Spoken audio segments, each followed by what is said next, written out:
Antes de começar o vídeo, eu quero pedir a você que acompanha o Blog da Cidadania que se inscreva no nosso canal, curta e compartilhe os nossos vídeos, acione o sininho das notificações, que assim você nos ajuda a fazer o nosso trabalho. E vamos ao vídeo.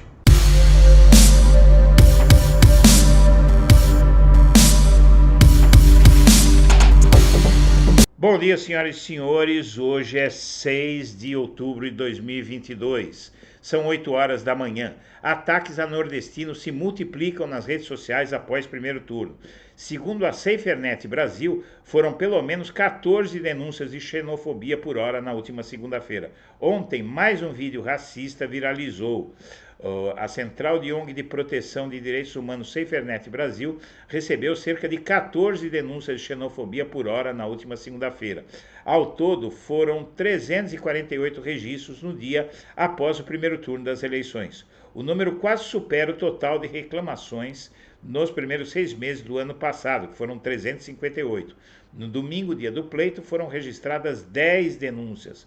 Uma onda de ataques a nordestinos nas redes sociais se estabeleceu conforme a apuração dos votos e mostrou o favoritismo de Lula nos 9 estados que compõem o Nordeste. As mensagens partiram principalmente de perfis anônimos, mas os que se identificam com Bolsonaro e reduziram o Nordeste a uma imagem de pobreza e subdesenvolvimento.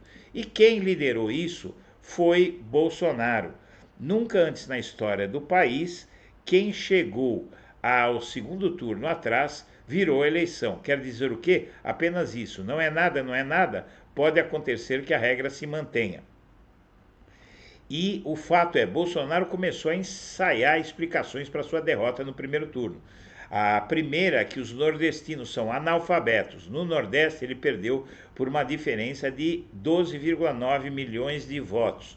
Bolsonaro está simplesmente cometendo suicídio de vez, porque além de ele espalhar a xenofobia e insultar inclusive os nordestinos que votaram nele, ele ainda recomeçou os ataques às urnas eletrônicas, apesar de a votação ter sido surpreendentemente a seu favor e também de ele usar o resultado das urnas para atacar os institutos de pesquisa. Ou seja, os institutos, as urnas eletrônicas servem para lhe dar argumentos para atacar as pesquisas, mas assim mesmo ele diz que são falsas. Só vai acreditar nisso quem quiser, mas esses discursos contra os nordestinos e contra as urnas vão ser a pá de cal na candidatura Bolsonaro, graças a Deus.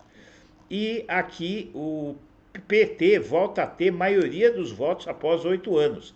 A sigla de Lula retoma o patamar de 2014. O partido de Bolsonaro, em 2022, PL ocupa o lugar do PSL. Mas o fato é um só, o PT voltou a liderar o percentual de votos válidos no primeiro turno da disputa pela presidência. Lula recebeu 57,2 milhões de votos. A quantidade absoluta de votos no PT cresceu 82% comparada à corrida anterior, em 2018.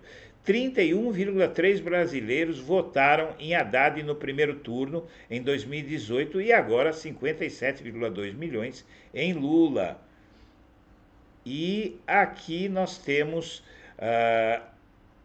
o IPEC mostrando que os eleitores de Ciro Gomes e Simone Tebet migraram para Lula agora e os eleitores de Bolsonaro que estavam com Ciro e Tebet migraram para Bolsonaro já no primeiro turno. Então os votos de Simone e de Ciro já estão com Lula. E Bolsonaro está tigrão com o IPEC e tchutchuca com o Datafolha e o IPEC. O Bolsonaro mandou a sua turma abrir uma investigação contra os institutos de pesquisa. Porém, ele esquece do Brasmarket e Equilíbrio, incensados por Carlos Bolsonaro, que disseram que ele venceria no primeiro turno com grande folga. Então, as pesquisas que erraram a favor dele, ele não cita. E Bolsonaro compara a apuração com 2014 e coloca as urnas em xeque. O Bolsonaro não reconheceu a vitória de Dilma sobre Aécio e diz que o padrão de gráfico da contagem deste ano foi parecido, apesar de a votação tê-lo favorecido muito mais do que ele esperava.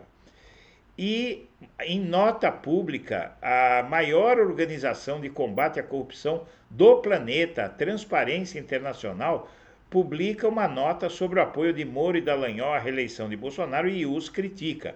A Transparência Internacional expressa seu repúdio às declarações de Moro e Dallagnol, evocando luta contra a corrupção para expressar seu apoio à reeleição de Bolsonaro. Cada qual é livre para expressar sua preferência entre as opções do segundo turno das eleições ou optar pelo voto nulo.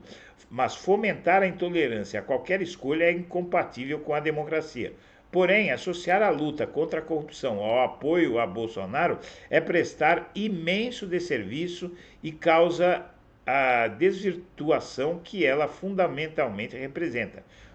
Então, aí, a Transparência Internacional criticando Moro e Dallagnol por apoiarem Bolsonaro. E o histórico de abstenções nas eleições indica que a abstenção vai subir neste ano, no segundo turno, como nas outras eleições.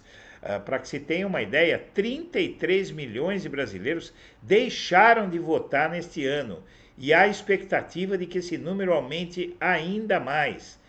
É consequência da burrice, da ignorância, da preguiça e também de falta de condições de eleitores pobres ou muito pobres se locomoverem. E isso é que precisa ser pensado pela Justiça Eleitoral e pela campanha de Lula, óbvio. E Roberto Jefferson e seu partido já eram.